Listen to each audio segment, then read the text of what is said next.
One of the best examples is Pac-Man on the Atari 2600. In 1981, Atari still was the biggest video game company, but they also wanted to keep it that way, especially with all those new competing companies. So they needed a hit for the Atari 2600. And what was the most popular game at the time in the arcades? Pac-Man from Namco. So Atari bought the license to make a home version of the game for the Atari 2600, and they asked one of their programmers, Todd Fry, if he was able to do a conversion of this game. He said yes, sure, why not?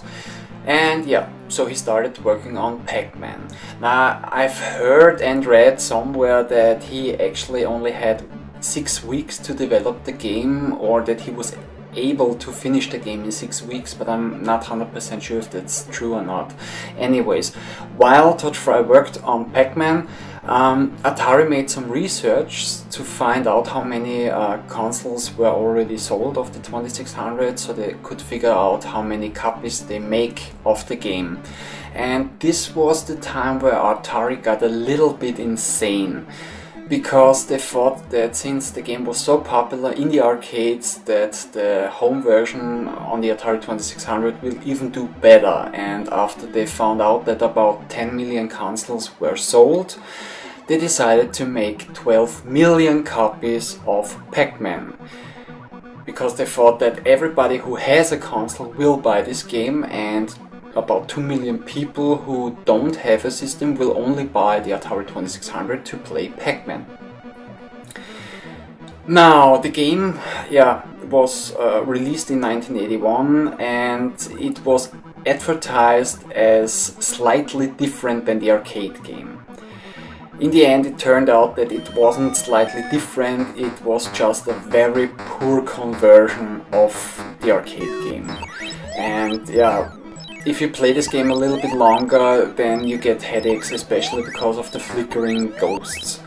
But in the end, whose fault is it that it's such a bad game or bad conversion? A lot of people make Todd Fry responsible for that. They say that he did a very lazy job.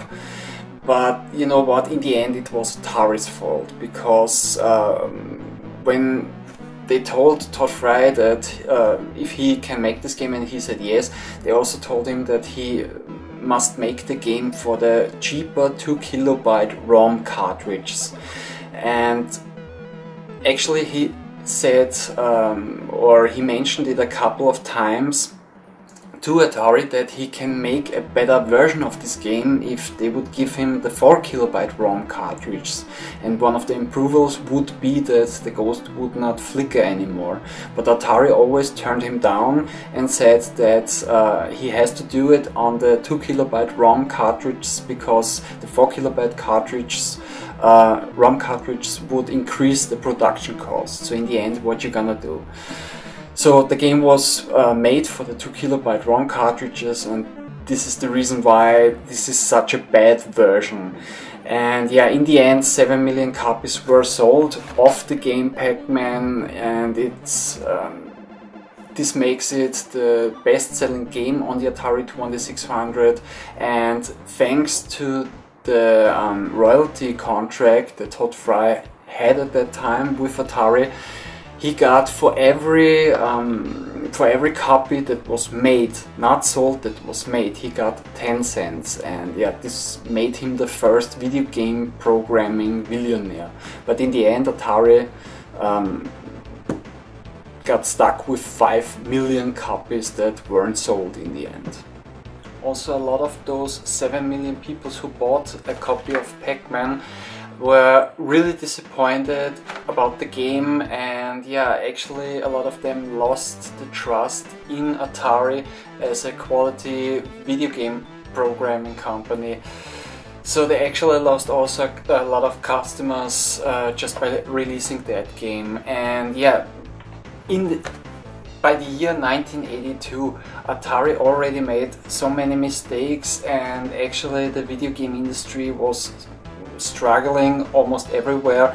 All the video game companies, especially those who made systems, were struggling. Then also like I said before, since the market was flooded with video games, there were also some really extreme price drops with the games. I mean, games that had a release price of $40 or $50 were soon dropped to $10 to $5 just because they didn't sell that well. I mean, not with every game, but with many of those. And yeah, also like I said, there were too many competing systems around, and also another competition was just waiting to join the video game market, and that competition was home computers / personal computers. Since they became affordable at that time, and the advertising slogan for the home computers like the Commodore 64 or the Apple II was why only buy a video game system, buy a home computer instead. And it was actually a pretty good slogan and also a pretty good question, because on a home computer the parents could use it to do their taxes or write texts. Also the kids could use it to do their homework or use some learning programs or play video games, which looked at least as good as the games on the video game consoles, except for the backtracks. But in the end the computers were superior technology. They had superior technology, and also the games will look superior later on. So there was another competition, and yeah, like I said before, everybody was struggling, especially Atari, also because in '82 the Atari 5200 was released and the system sold very poorly.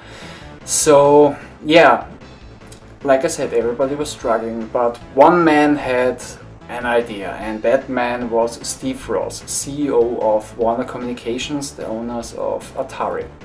And Steve Ross wanted to see Atari make a game of E.T. the movie.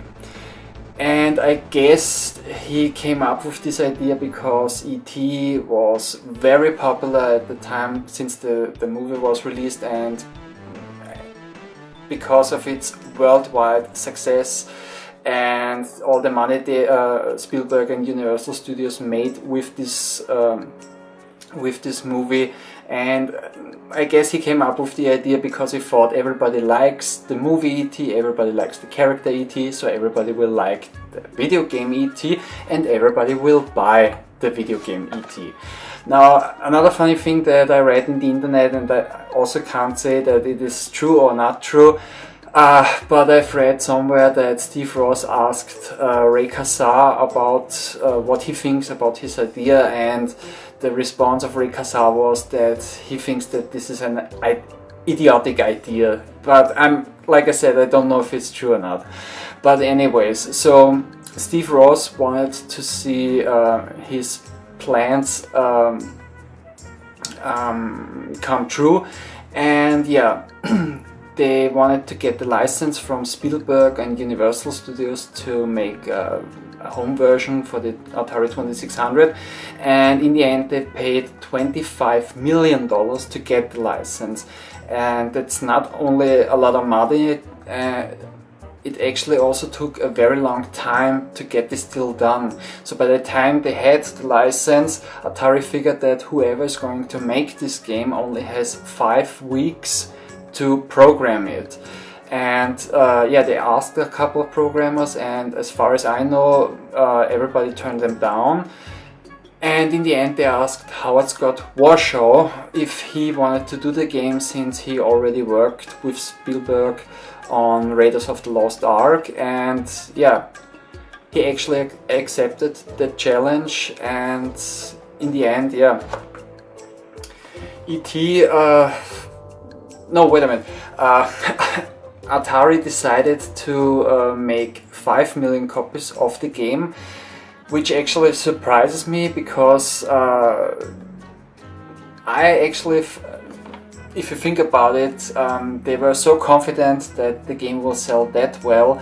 I'm surprised that they didn't make 7 million copies, since Pac-Man was sold 7 million copies were sold of Pac-Man, and to think that E.T. will be at least as big as a success than Pac-Man. But anyways, 5 million copies were made of the game.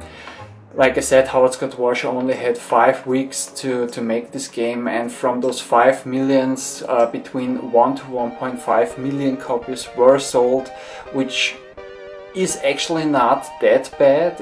It's also one of the best-selling games on the Atari 2600, but in the end also the people who bought the game were very disappointed. And yeah, if you expect to sell 5 million copies, 1 to 1.5 million copies, still selling copies, is still a failure. And yeah, in the end this was more or less, at least in my opinion, this was the last drop in the bucket, or you can say that E.T. was the last nail in the coffin and not really the public enemy number one who is really responsible for the North American video game crash. So in the end, this was one mistake, E.T., that was a series of that was a part of a series of many mistakes that Atari made, and yeah, that led into the North American video game crash. The video game crash actually started in December 1982, when Atari revealed their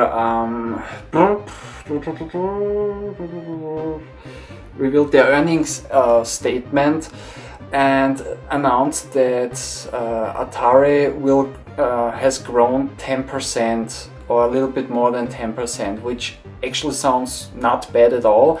But they told their shareholders that the company is doing so well, they will increase. The company will increase about 50%. So this led to a lot of things in the following 2 years. One of the things was that Warner Communications, the stocks of Warner Communications lost 2/3 of their value. Then also Atari lost over $500 million. And yeah, from there on many other companies went bankrupt, and in the end people lost interest in video game systems and started by home computers instead. And actually, yeah, this was more or less the story of the North American video game crash, or actually it was the story of how it led to the North American video game crash.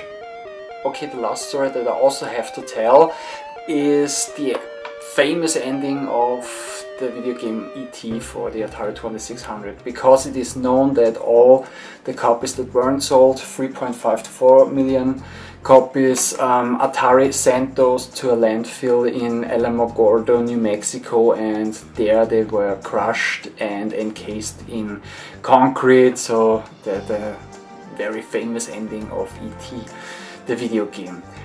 And this actually has become an urban legend, and yeah, many people said that it is true, many people also said that it is not true, but you can't really confirm it. I mean, even people from the industry, people from Atari said it happened, and others said it didn't happen. There was an article in a newsletter, from Alamogordo, New Mexico, that said it happened, but again, there's I mean, I personally don't believe that it happened, because the only existing photo from that event, from that article, yeah, this is one of those photos, same thing like with Bigfoot or the Loch Ness Monster or anything. I mean, you can't really see anything on that photo, and you can't really identify anything on that photo. I mean, it's just dirt and rocks, so you can actually say anything about that photo. You can say this, here lies Robin Hood, or under all this dirt is the Holy Grail, or whatever. But in the end, like I said, it is an urban legend, so you can decide if you believe that story or not. In the end, I think that Howard Scott Warshaw actually did a really impressive job, not because I think that this is a great game or anything, just if you think about it. I mean, he only had 5 weeks to develop this game. When he made Raiders of the Lost Ark, he had 10 months to develop the game. And yeah, Raiders of the Lost Ark is an adventure game, so I guess he watched the movie and thought about, hey, I'm also gonna make E.T. an adventure game, and in the end he also sticked very close to the movie, so there's a lot of things in common. A lot of things are in the game that are also in the movie, so like I said, I think he did a very good job with the game. Okay, but in the end, yeah, I mean, if you think about it, if you would have to make a game based on E.T., what kind of game would you make? And no first person shooter. E.T.